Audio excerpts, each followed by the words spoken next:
تفضل السي احمد. Merci, c'est Amine. Donc, je continue sur la même logique, sauf que, bien sûr, mon intervention, pour ne pas être répétitif, concernant les mesures prises par l'État marocain, notre État, donc ce sont des mesures, je vais les qualifier, bien sûr, je vais les scinder en deux. Ce sont des mesures d'abord de court terme, qui ont un caractère beaucoup plus humain, sanitaire, solidaire, et bien sûr les mesures qu'il faudrait bien sûr envisager pour le moyen et le court terme. Alors concernant bien sûr les mesures ça a été bien sûr énuméré tout à l'heure, concernant la baisse des taux d'intérêt, concernant les indemnités forfaitaires pour les entreprises, pour les gens qui sont affiliés à la CNSS et non. Donc tout ça, ça rentre sur ces mesures qui sont de court terme.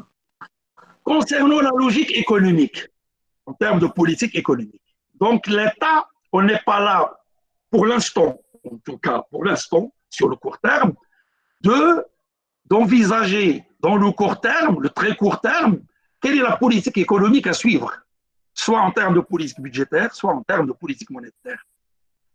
La logique des politiques économiques, bien sûr, en termes d'instruments, en termes d'objectifs, ils sont là. Théoriquement et empiriquement, ils sont là. Mais nous sommes devant une contrainte. Une contrainte, nous sommes dans une situation de stagnation d'abord. L'économie stagne. Et donc cette stagnation, d'abord, il faut la soutenir sur le plan, d'abord entreprise sur le plan production et sur le plan consommation, c'est-à-dire sur le plan au niveau des ménages. Donc, pour le court terme, c'est vrai, on peut élargir la discussion sur, bien sûr, ces mesures, mais j'adhère parfaitement à ces mesures de court terme. Concernant les mesures de moyen et de long terme, la relance de l'économie, il n'y a pas 36 façons de le faire. La relance, soit on va l'envisager par un modèle, tout le monde aujourd'hui parle du modèle keynésien, un retour, cette relance par la demande, mais en même temps, il y en a qui sont partisans de la relance par l'offre. Mais sur ce qui a été dit par mon collègue au niveau de la création monétaire, une partie de cette liquidité a été ramassée sous forme de fonds. Et ce fonds, il a été injecté dans l'économie, justement. Donc, une partie de liquidité. Pourquoi on a peur de l'inflation? Pourquoi on a peur du déficit budgétaire? Je parle du moyen et du long terme. Peut-être on va se tenir sur les 6 mois, sur un an. Nous sommes tout d'abord sur l'incertain. Nous sommes tout d'abord sur l'imprévisible. Nous sommes sur le probable. Personne ne peut, en termes de politique économique, va dire la relance, voilà l'instrument qu'il faut, voilà l'objectif.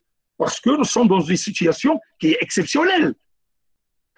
Et donc, pour revenir sur ces mesures, d'abord, on n'a pas l'évaluation, on n'a pas l'évaluation ou, si vous voulez, le scénario d'évaluation d'efficacité de ces instruments et de ces objectifs en termes de politique économique. Et donc, on est dans une situation qu'il faut soutenir et pour laquelle l'horizon temporel n'est pas maîtrisable. On ne sait pas à quel moment on va faire la relance de l'économie. Ce qu'on peut souligner, oui, il y a des secteurs qui vont, bien sûr, réorienter leur activité, comme on le voit à l'international. Nous avons, si on suit les informations, que ce soit en Europe ou aux États-Unis, il y a eu une accélération, bien sûr, de tout ce qui est médical, tout ce qui est paramédical, tout ce qui est... Ça a donné, bien sûr, si vous voulez, une petite impulsion au niveau des structures productives. Donc, j'adhère pas sur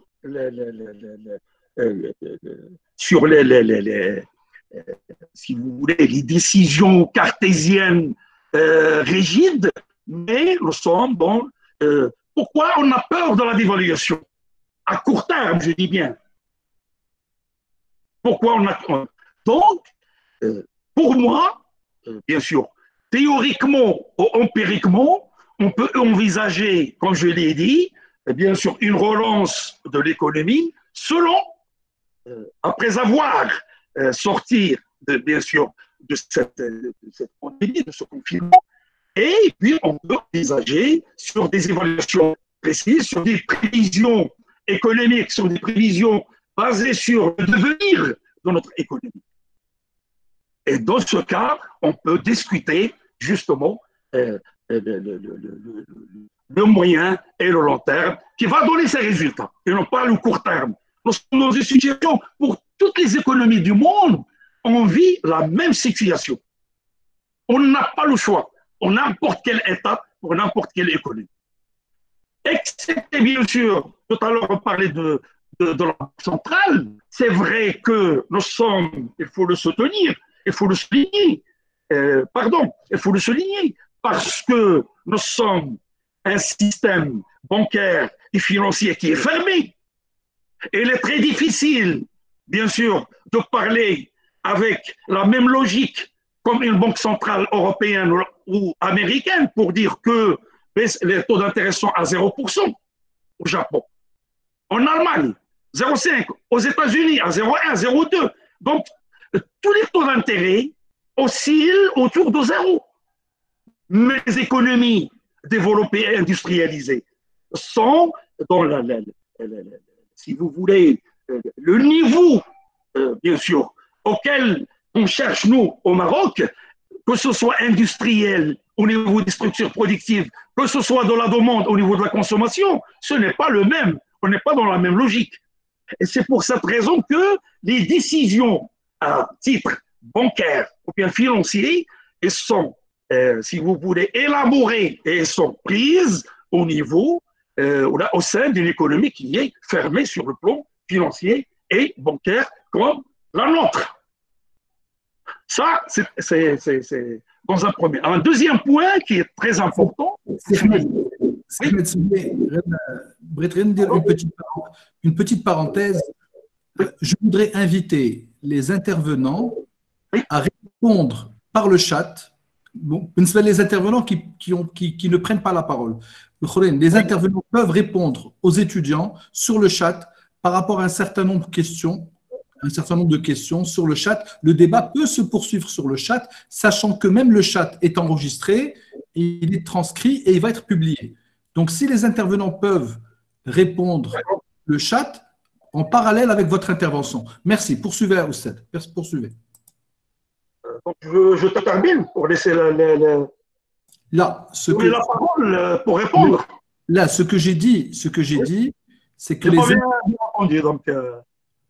ce que j'ai dit, c'est que les autres intervenants qui ne sont pas en train de parler tout de suite peuvent répondre aux étudiants sur le chat. Parce que en haut de votre écran à droite, je sais. Oui.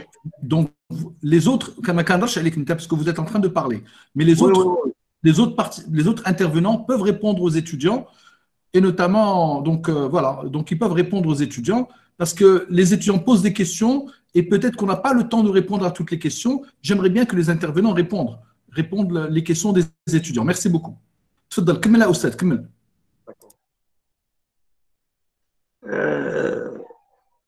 Donc, pour résumer mon propos, je vais dire qu'il faut faire la différence entre les décisions qui ont été prises jusqu'à présent à très court terme par rapport aux décisions et aux propositions qui vont venir sur le moyen et le long terme.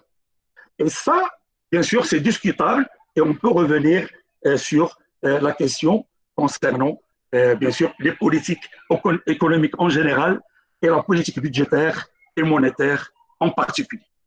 Merci.